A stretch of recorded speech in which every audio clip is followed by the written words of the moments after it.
it is I, your senpai. So first of all, I did not post a spooky Saturday with senpai, and that is because me and a couple friends wound up going to Jeroamin this weekend. That was awesome. But it was very last minute, so literally I recorded the spooky Saturday, went downstairs, sat on the couch for like 5 minutes, and my friend texts me and she goes, "Hey, you want to go to Jeroamin this weekend?" And is the sky blue? Of course I want to go to Jeroamin. We kind of make arrangements, make sure it's cool, that I can leave the car with my dad, that everything's good for us to go. We leave at about 8:30 the next morning. We get there by like 11:30 noonish, and we start walking around, and we're just kind of exploring. Like, we've never been here before. This town is super old, so we're walking around having a good time. And we did not go entirely for the intention of spooks. It was just, it's here, we've never been before, let's just see what it's about. So we get up there and we're looking around and just kind of snaking our way through the town. Well, initially we thought that there were still tours at the hotel, but there's not anymore. It was too disruptive to the guests, so they stopped doing it.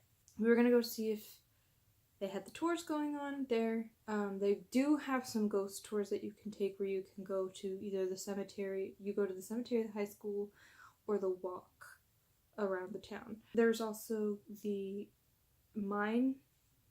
old Jeroamin mines that you could go to. Well, I guess they're not really the mines, it's just old town Jeroamin, which I think they are now calling Ghost Town Jeroamin because nobody lives in that part anymore. We were trying to decide whether we wanted to go to the hotel and stay, whether we wanted to do the ghost tour, or go to that old town Jeroamin and explore. We couldn't do all three. We didn't have time to explore old Jeroamin and make it home at a decent time. If we wound up staying the night, the cheapest room that was there was $165, and that was just for 2 people for one night. That didn't include our third friend, so we decided against doing that because that was a little bit too steep for us for a spontaneous trip. And the last thing was the tours. We went and talked to them. It was still a bit expensive to go and do those tours. Well, for one of them. To do the school and the graveyard was a little bit more expensive, but there was some kind of discount going on. So it was a little bit cheaper, a little bit more reasonable, and a little bit less for all 3 of us to do that than stay at the hotel. So those were our options, and at this time it was about 3 in the afternoon. We were running out of time to go explore the old town Jeroamin because it closed at 5. So we decided to call the Jeroamin Grand Hotel to see if there were still any vacancies. There was 1 vacancy, and the room was $300. And that again is not including our third friend, and we couldn't do it. So at this point it's starting to get later and later, and we need a place to stay. So we start walking down because the Grand Hotel is way at the top of the mountain. You can come down and there's a bunch of hotels and everything around as you leave town. So we started going down there, working our way through each hotel, and none of them had any vacancies. We were even offered to stay in this apartment that this one lady rented out every night, but that was $160 plus a $60 cleaning, and it just wasn't worth the price to us. So we're deciding whether we're just gonna go home or if we're going to stay, because we did want to see the nightlife there, and we were closer to the stars, and it's a lot clearer out there than it is in Phoenix. So we're thinking, should we stay? Should we just go home? We decide to see if there's any vacancies in Cottonwood, which is like the next town over. So we called over there and we did find a vacancy. We decided, yes, we want to stay and see the nightlight. So we went to Cottonwood, booked our room, stayed there, ate dinner, thought about what we would do next. It was too late for the mines, but here we are nearing 6 o'clock. We can probably make the 8 o'clock tour. So we went back to town after we finished charging our phones and everything, got to town, and at this point it was pretty dark. It was starting to get dark at like 3 o'clock, to the point where I was starting to feel tired because it looked dark. Just, I don't know, I guess being up in the mountains or whatever. So at this point it's 6 o'clock and it's quite close to dark, and the streets are starting to like die. Like, there's hardly any car traffic anymore, there's no people traffic anymore, and it's just kind of dead. And we decide, well, it's not quite dead yet, but there's hardly any people traffic, like I said, hardly any car traffic. There wasn't hardly anybody anywhere. We went to the ghost tour place. We're like, okay, we're here for the 8 o'clock. We can wait for 2 hours, whatever. They were booked.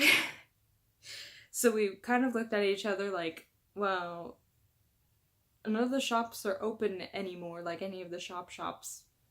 All that was really open were some bars and some restaurants.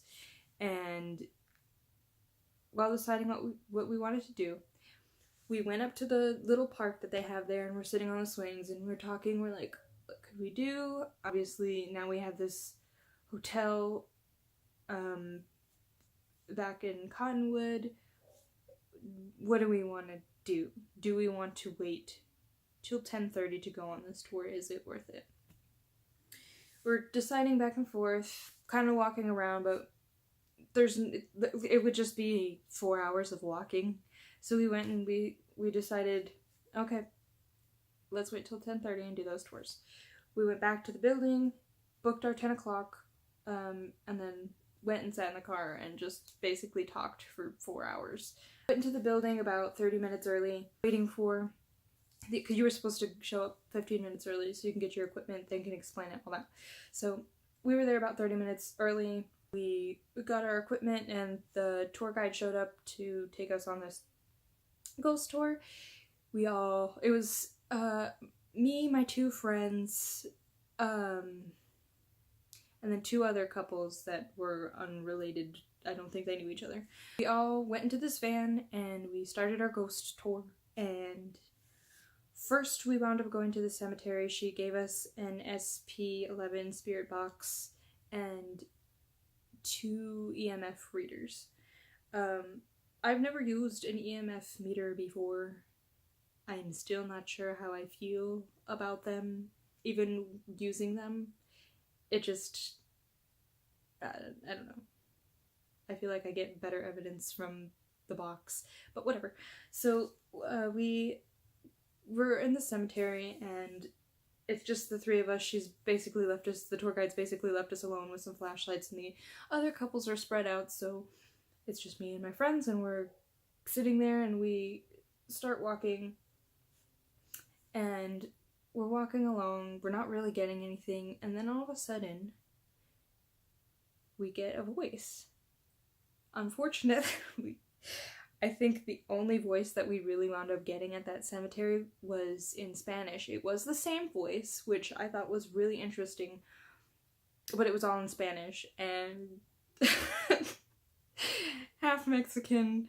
My friends are a 4th Mexican. None of us speak Spanish. I'm gonna have to find somebody who can translate the footage that we got for that. Unfortunately, it was only an audio recording that I got. We didn't get any video footage. Next time we go back, which we do want to go back, I really want to explore the Grand Jeroamin. There's a certain room there that's supposed to be really, really spooky, but it's probably always booked because it's really, really spooky. But we'll see. We want to come back, and next time we come back, I want to come back with more equipment, more of our own equipment, and night vision cameras, because that's one thing that we didn't have. We have an audio recorder, we have our own spirit box, we don't have recording equipment for nighttime. So that's definitely something I want to do next time that we go. So after finishing up at the cemetery with the voices we got there, for some reason I wasn't startled or excited by this experience. For some reason it was very normal to me. And there's this one couple that was with us, the wife freaked out. She heard one voice. They got one voice through that box while we were getting full sentences for the whole 30 minutes, 40 minutes we were out there. We were getting voices that whole entire time, the same voice. I think we got maybe some various voices, but anyway, she got one voice in the spirit box during that whole span of time and came running down the hill and ran through cacti. I hope she's okay wherever she is. But she was super freaked out.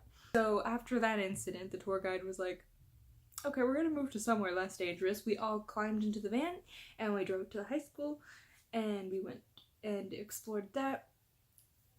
I wasn't as bothered by this place either. We did get some spooky evidence. We got a couple voices, for the most part. I think it was just 2 that we wound up getting. We went up to the boys' locker room. We went into the showers and we were walking around not really getting a whole lot. And then the tour guide comes in. She was kind of staying separate for the most part because she didn't want to, they see her all the time, so she didn't want to, like, oh, it's you again, I guess, peace out. So she stayed as far away as she could for the most part. She came up to just check on us, see how we were doing. She started asking some questions, asking, hey, can you move this? And we get a small voice that says, maybe. So we're all, We go on to ask questions. We're pressing about this voice that we just heard. It was a 10-year-old boy, and that's pretty much all we got from him until he went quiet. So we left and decided that it was time to go back down the stairs. And as we were doing that, we were stopped because there's this little catwalk. You're not allowed to go on the actual catwalk part, but there's a little ledge that's still stable that you could climb on and see down to the stage. The tour guide had put some kind of sensor down there because she before heard what she believes was tap dancing on the stage, and she was super excited by this and wanted to see if she could get it again. She thinks it's a little girl that stays there. So she puts this sensor on the stage and she's like, so like we all run over like, this lady's about to die, what's going on? The sensor's like going crazy on the stage. We can't hear anything and I definitely don't see anything. And she showed us before the sensor you have to be real close proximity to get it to go off. So we're watching this thing go crazy on stage, nobody's around. There's no movement from any of us. The floor was so quiet in there. Like, it's not like anything could have caused a vibration to make that go off, and that's what made it so compelling for me. But we decided to run back down to see it when we're stopped with the dog pile on each other. Something stopped us at the stairs. My friend's EMF is glowing red and it's picking something up. So the tour guide stops us and we start asking questions. And there's this room to the side that I really didn't like, and I kept looking over there, and that's where my focus was for the most part because I was super freaked out about whatever was sitting in that chair. So they're standing there at the top of the stairs. They're wanting to go down, but they feel like they can't proceed because there's something there. Now, I'm kind of still iffy on the EMF reader, and I'm looking at it glowing red. I'm like, I want to go downstairs. I want to see the stage. I want to see what's going on. And all of a sudden, we hear footsteps coming up the stairs. Now, I'm sure that I've heard footsteps before without anything being there. For some reason, this freaked me out. Like, I'm staring at the stairs. We have a flashlight pointing at it. I don't see anything coming up the stairs.